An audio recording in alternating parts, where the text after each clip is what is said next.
Echo and HarperAudio present Guatemalan Rhapsody. Stories by Jared Lemus. Performed by Christian Barillas.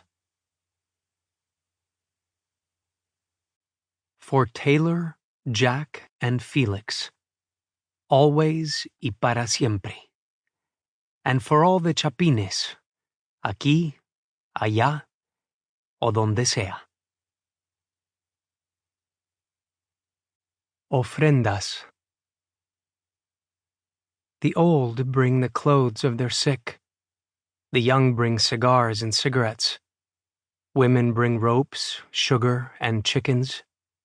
Some want protection for their children, others against having children. Then there are those who ask for protection from their children. The men bring scarves, hats, and aguardiente. They ask for love, for money, for a good harvest. Each of these petitions represented by a candle, white, yellow, red, and even a few black. The wax melting onto the ground with prayers that curse enemies. Call for infliction of pain on past lovers. Invoke death. Some couples ask for cleansings before marriage. Others for visions of their future together. People bring chocolate and sugar to appease. This is the most subtle ask. Please, show me favor. Some seek guidance and bring incense to help their prayers float up to the ears of the gods. Others seek attention or help and give quetzales or salt. There is so much want in this world, and it is up to the Saharins to help fulfill requests. Today is no different.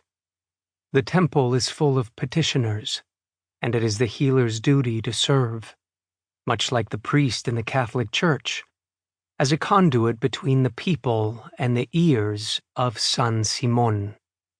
Yuma, metal rod in hand, is seated in front of the fire pit he has built.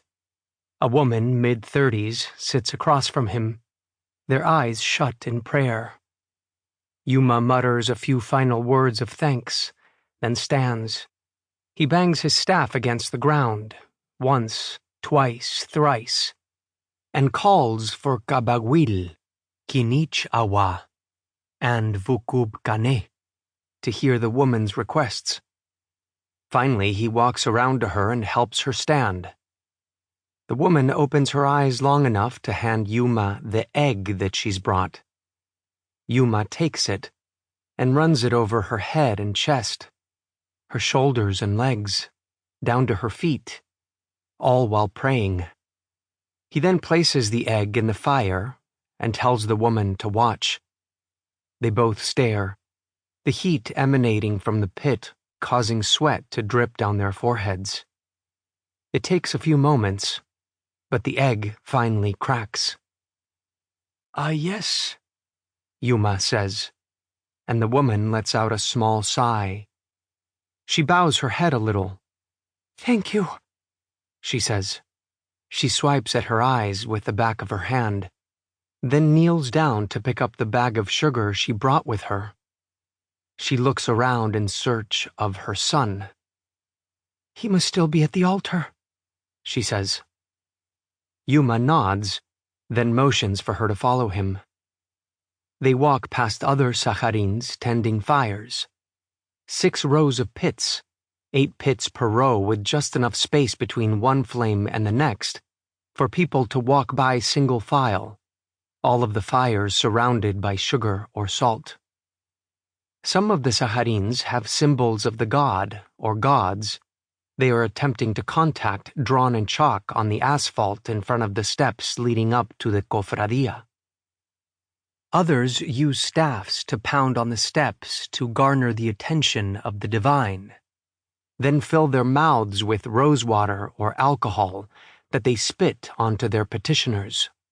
Yuma and the woman take one stare at a time, bypassing other Saharins who slap branches against people's bodies to rid their souls of bad thoughts and evil spirits. Inside, Sample complete. Ready to continue?